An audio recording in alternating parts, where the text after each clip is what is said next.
corporations becoming big.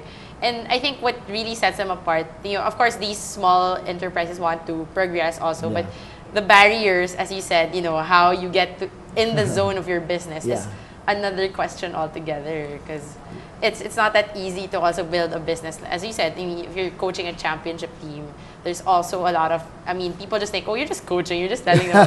Of course not, right? No, it's a lot more than that. Yeah.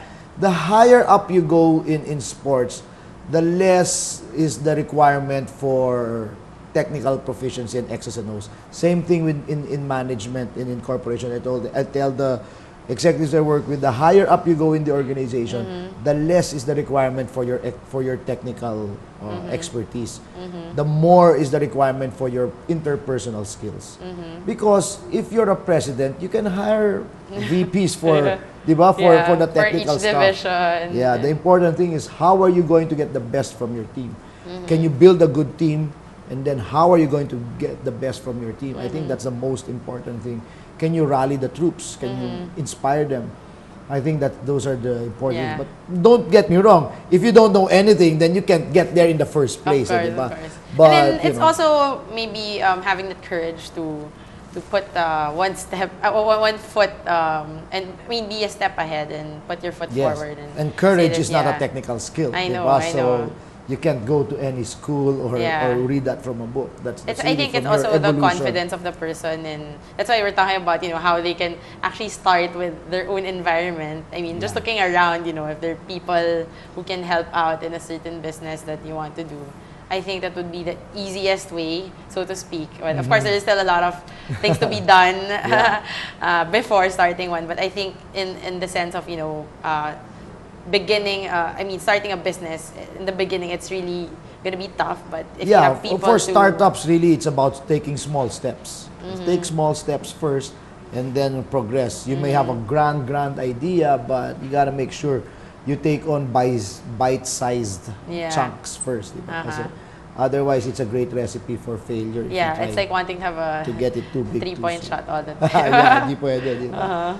You have to take. If you're trying to compete with an opponent and there's a big lead, and you want to catch up. You always have to little by little. I think that's one thing I learned also, because there's a time constraint and you can't really shortcut everything, because a lot of people fall into that trap right now of wanting to. Correct. Right away. Of course, profits won't come the next day. An instant, of you course, should know. Of course, but there are a lot of other businesses now, as you said, that can generate extra income for people who are especially now with the into advent of the internet and the technologies. Dami. There's really a lot. And the best, I'm always asked the question, when's the best time to start a new business? When everything is... When in a bad economy or in a when good everything economy. is failing. I said, no. The best time to start a business is when you have a great idea. Then, it's not regardless of the economy, because there were great businesses that were founded in recession, like Microsoft comes to mind, or Facebook in 2004 and all that. But there were also great companies that were started in boom times. So it's when you have the idea. So when's the best time to start a business? Now. When you have an idea, when you've studied and you have the resources, let's go.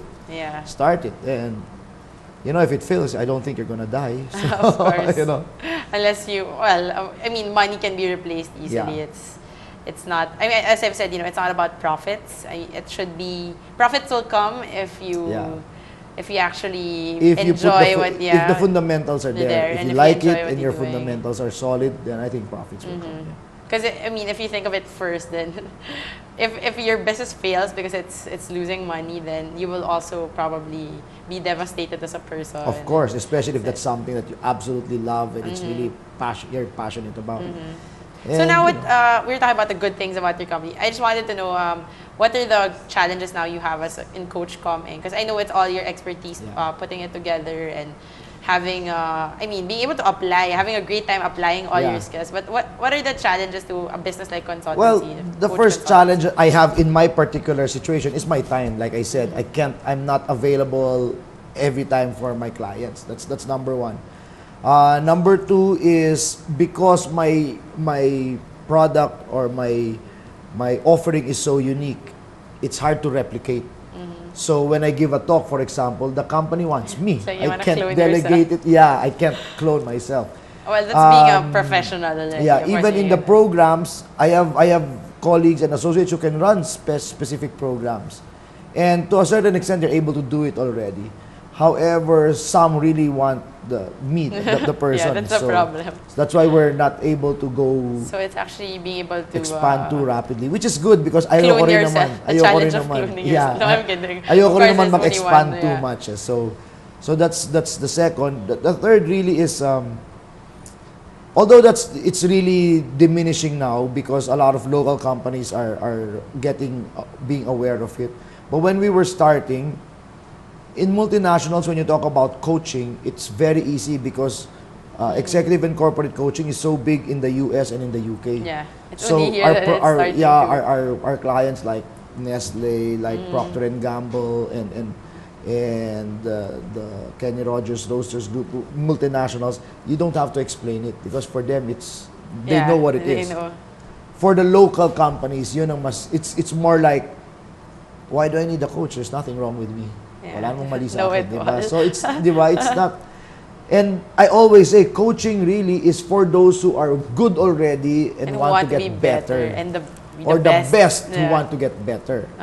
So in fact, we have a program that's how do the best get better.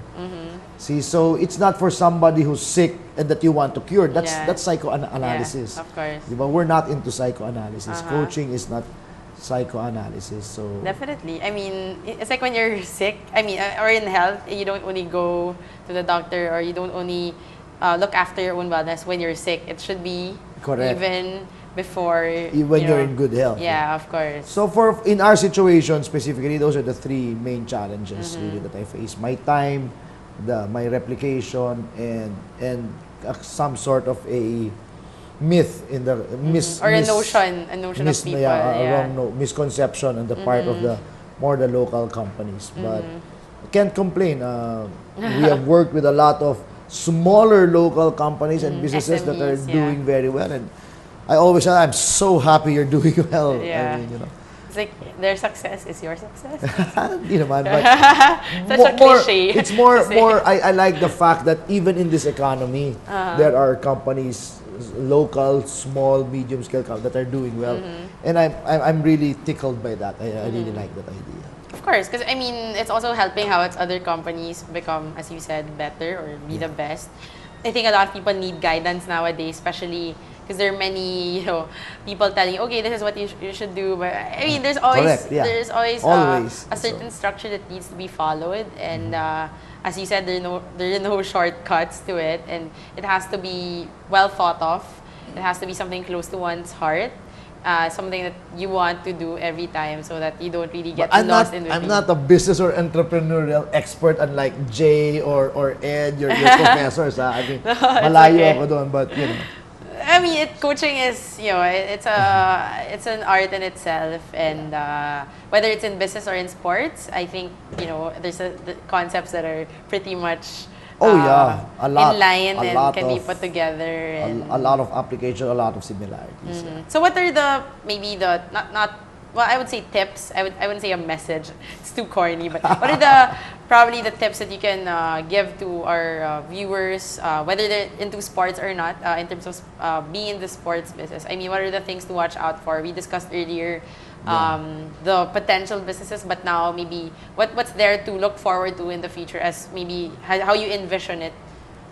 Well, first, like I said earlier, just to repeat it, first make sure it's something that you're passionate about. I think that's really the number one rule. And then second, be very realistic. Take a good, hard look at the market, at what's going on. Don't dream too much. Yeah. No, I tell everyone, dream as much as you want. Yeah. But be very realistic. And then don't be limited or constricted by what you see around you. Because I think a lot of potential lies in what's not there. So it takes an inordinate amount of creative thinking to be able to figure out what's there. If you want to go into the sports business, aside from really loving sports, you have to watch a lot of events, go